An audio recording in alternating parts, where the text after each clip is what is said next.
Le JT Sport sur iTélé avec Julien Pasquier. Bonsoir Julien. Bonsoir Antoine. Comment ça va? Grande forme. Génial, super, un super week-end qui s'annonce. On va commencer par la victoire de Rennes. Premier match, premier succès pour Roland Courbis. Et oui, première réussie pour Roland Courbis. C'était son premier match puisque vous le savez, depuis un peu plus de 48 heures à peine, il est le nouveau coach du Stade Rennais. Et cette victoire, donc 1-0 à domicile pour Courbis et Rennes contre Ajaccio en ouverture de la 22e journée. Les Rennais qui ont dû s'employer pour s'imposer contre des Corses très résistants. Les Bretons qui ont fait la différence, vous allez le voir, dans les ultimes secondes sur un but contre son camp de Philippi. Vous le comprendrez sur le ralenti. Soulagement pour Rennes qui n'avait plus gagné à domicile depuis le 29 août dernier. 8 matchs de Ligue 1 sans victoire dans leur stade pour les Rennais qui sont provisoirement du coup 3e du championnat. Fin de série en revanche pour le Gaz qui restait sur 11 matchs sans défaite en Ligue 1 pour les Ajacciens. Donc on va écouter la réaction du nouveau coach de Rennes, Roland Courbis.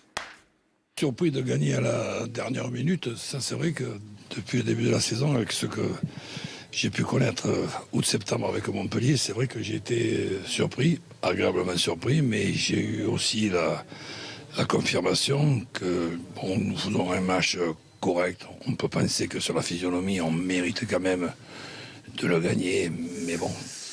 Et la suite de cette 22e journée de Ligue 1, c'est demain, 17h sur Canal, le Paris Saint-Germain contre Angers. Vous découvrez les rencontres de 20h, avec notamment le déplacement de Bordeaux à Nantes. Et puis les 3 matchs de dimanche, Monaco-Toulouse, Reims-Saint-Etienne et le beau choc sur Canal+, en direct à 21h entre Lyon et Marseille. Marseille dont l'un des dirigeants a été mis en examen aujourd'hui. Il s'agit du directeur général de l'Olympique de Marseille, Philippe Pérez, qui est mis en examen dans cette fameuse affaire des transferts douteux placés sous contrôle judiciaire. A-t-on appris aujourd'hui de sources judiciaires. Pérez qui a été entendu au courant de la semaine. Il a été mis en examen pour, je cite, abus de biens sociaux, faux et usage de faux, association de malfaiteurs. Il est soupçonné d'être impliqué dans une quinzaine de transferts douteux. Et vous l'avez vu, Laurent Blanc, l'entraîneur du Paris Saint-Germain, qui affronte Angers demain, l'équipe surprise de ce championnat. Ce sera donc 17h sur Canal+. Contre cette équipe d'Angers, Paris va être encore obligé de faire tourner avec pas mal d'absences. Sirigu qui a été blessé en Coupe de France cette semaine, Thiago Silva qui se remet d'une blessure au genou, Verratti est touché au pubis, Javier Pastore au mollet, Marquinhos est absent également. Pour affronter cette équipe d'Angers, 3e donc avant le début de cette 22e journée, même si Rennes est passé devant ce soir. Début de saison exceptionnel pour le SCO. Écoutez ce qu'en pense justement Laurent Blanc avant d'affronter les Angevins. Mais Angers, ils ont fait ce qu'il fallait faire, même au-delà peut-être de leur espérance. Donc bravo à eux. Bravo à eux. Je le dis, je le répète, c'est une équipe très bien organisée. On a pu s'en apercevoir quand nous y sommes allés il y a très peu de temps en fait. Voilà, c'est des soldats. Les points qu'ils ont pris, ils les ont mérités.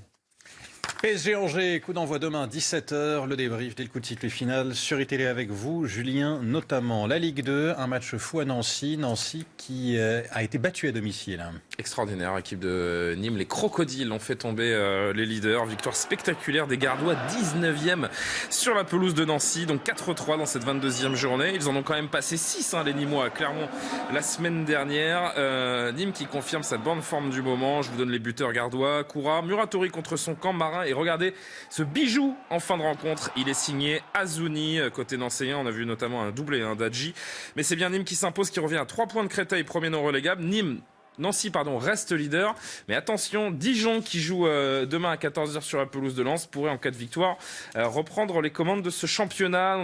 Notamment dans le duel du bas de classement, le nul entre le Paris FC et Sochaux, le Paris Football Club qui est 20e et dernier du championnat. Rapidement, une innovation pour le prochain Euro en France. La technologie sur la ligne de but, autrement appelée Goal Line Technology, qui est utilisée depuis le début de la saison en Ligue 1, eh bien elle sera utilisée pour l'Euro 2016, annonce faite par l'UEFA aujourd'hui. Introduite en Ligue des Champions à partir de la saison prochaine. Elle a fait ses preuves, cette Goal Line Technology, au Mondial au Brésil en 2014. Elle est utilisée chez nous, mais aussi en Angleterre, en Allemagne et en Italie. Elle sera donc d'usage pour l'Euro 2016 à partir du 10 juin prochain en France. Du ski du jamais vu à Kitzbühel aujourd'hui. Sur la mythique Streif de Kitzbühel, c'est dur à dire. Mythique Streif de Kitzbühel en Autriche, triplé français lors de l'épreuve du combiné. 3 Français sur les 3 marches du podium. Alexis Pinturo premier devant Victor Muffajandet et Thomas Mermillot, le dernier triplé français masculin en Coupe du Monde daté de 1970. Ça fait un moment.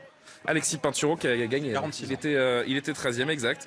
13e après le Super G, mais il a réussi un grand slalom pour décrocher sa 10e victoire en Coupe du Monde. Et 3e victoire consécutive dans le Super Combiné pour Alexis Pinturo à Kitzbühel. Merci Julien, à tout à l'heure.